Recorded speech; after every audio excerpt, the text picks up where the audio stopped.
Você ora, Deus parece distante. Você vai para a igreja, mas é uma obrigação. Você lê a Bíblia, só que já é mais sem aquela vontade. Talvez você esteja se perguntando: será que eu me afastei de Deus? Será que Deus se afastou de mim? Se você já se sentiu assim, ou está se sentindo assim, saiba de uma coisa: você não está sozinho. Milhares de homens, milhares de Deus já passaram por isso, e muitos na Bíblia. Isso nos mostra algumas coisas importantes. Como Deus os restaurou e como também Ele vai restaurar você.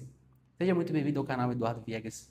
Se você gosta de conteúdo sobre profundidade espiritual, sobre o sobrenatural de Deus, porque a Bíblia ela é sobrenatural. Então, se inscreve nesse canal aqui, que tem muitos conteúdos bacanas aqui. O desânimo espiritual, ele não define, não significa que você perdeu a sua fé. Não significa que você se desviou de Deus. Não significa que agora Deus não gosta mais de você. Porque Deus, ele sempre vai te amar. Davi teve momentos de muitas dores, muita angústia. Jeremias, chamado de um profeta chorão, chorou muitas vezes, teve muitas lamúrias, muitas dores. E um homem muito importante define muito pra gente o que é o desânimo espiritual, o profeta Elias. Em 1 Reis, capítulo 18, Elias havia acabado de entrar num embate muito poderoso. Ele iria mostrar para todo Israel que Deus ainda era o único Senhor, em um tempo onde as pessoas elas estavam adorando a outros deuses. E elas estavam confusas se o Deus Baal era Deus, se Jeová era Deus, quem era Deus? E ali está Elias diante dos profetas de Baal. Ele ora a Deus, ele faz uma prova de que o Deus que responder com fogo aquele sacrifício é o Deus verdadeiro. Então, os outros profetas de Baal passam muitas horas orando, nada acontece. Ele ora, Deus responde com fogo do céu. Há uma maravilha poderosa acontecendo ali, algo incrível acontecendo ali. Mas logo em seguida, ele é ameaçado por Jezabel, que seria morto. Então, ele começa a fugir e ele entra numa das piores crises emocionais que um homem ou uma mulher de Deus pode entrar. Ele entra no desânimo espiritual.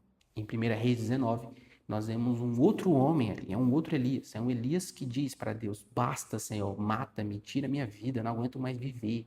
Sabe, ele chegou ao ponto de não aguentar mais viver. Talvez você tenha chegado nesse ponto. Talvez você chegue num momento da sua vida que você não aguenta mais viver, você não aguenta mais o que você tem vivido, passado, enfrentado, você já está angustiado, você não consegue enxergar o futuro, você acha que nada de bom vai acontecer, você não tem prazer nas coisas mais simples que antes você tinha prazer. Isso nos mostra que nem mesmo as vitórias que você teve, o que Elias teve, foi o suficiente para fazer com que você permanecesse animado, feliz. Às vezes, um desânimo vem logo depois de uma grande vitória espiritual. Mas o grande segredo está na forma como Deus cuidou e tratou Elias. Deus fez Elias descansar. Deus deu alimento para Elias. Deus deu água para Elias. Deus deu um tempo para Elias. Deus permitiu que ele descansasse. E então, depois, ele falou ao coração de Elias. Ele mostrou ali a estrondosidade através de um terremoto, através de um fogo. E a Bíblia sempre diz que Deus não estava ali, Deus não estava no terremoto, no fogo, no vento. Deus, ele era aquela voz delicada que falava com Elias.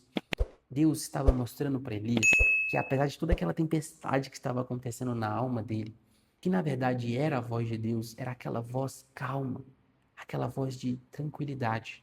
Deus queria que Elias descansasse. Às vezes você não está com falta de fé, às vezes você está cansado.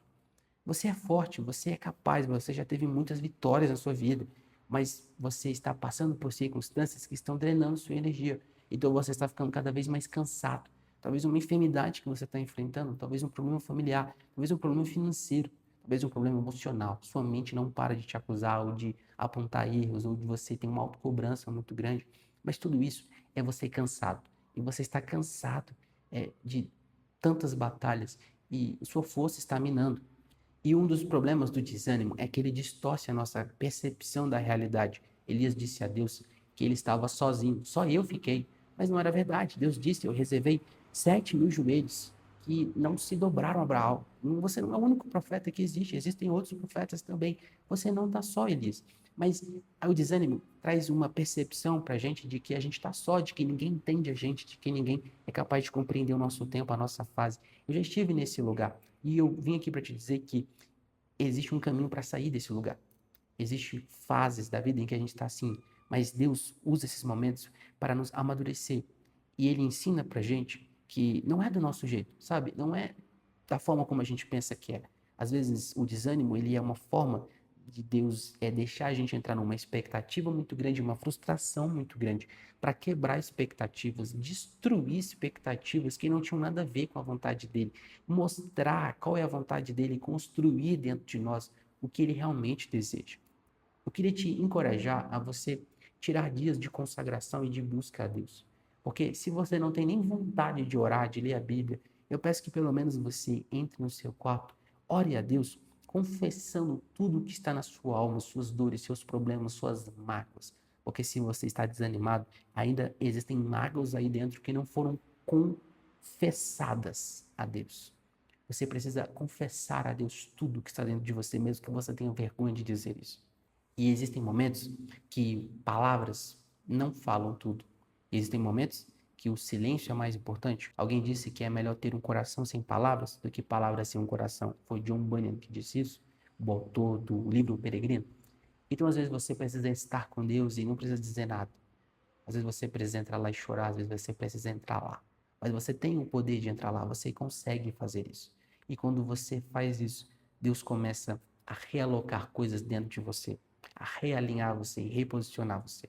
E outra coisa importante, não abandone sua igreja local. A sua igreja, ou um lugar onde você ouve a mensagem de Deus, pouco a pouco vai nutrindo, alimentando você. Você já viu uma pessoa muito fraca que está caindo de fome? Você já teve essa experiência de ver alguém fraco, morrendo de fome? Às vezes a gente está assim, morrendo de fome espiritual, a gente não percebeu. Então, quando a gente está ali na igreja, a gente é nutrido pouco a pouco com uma comidinha, até que a gente tem um pouco de força para começar a nós mesmos nos alimentarmos. E aí você é revigorado, renovado, reativado, realinhado no seu propósito. Se você gostou desse vídeo, e eu espero que tenha gostado, mais do que isso, espero que ele tenha te ajudado, que você possa se inscrever nesse canal, para que outras pessoas tenham acesso. Quando você se inscreve, clica em gostei e até comenta, ele é recomendado mais vezes. E principalmente quando você vai até o final, né?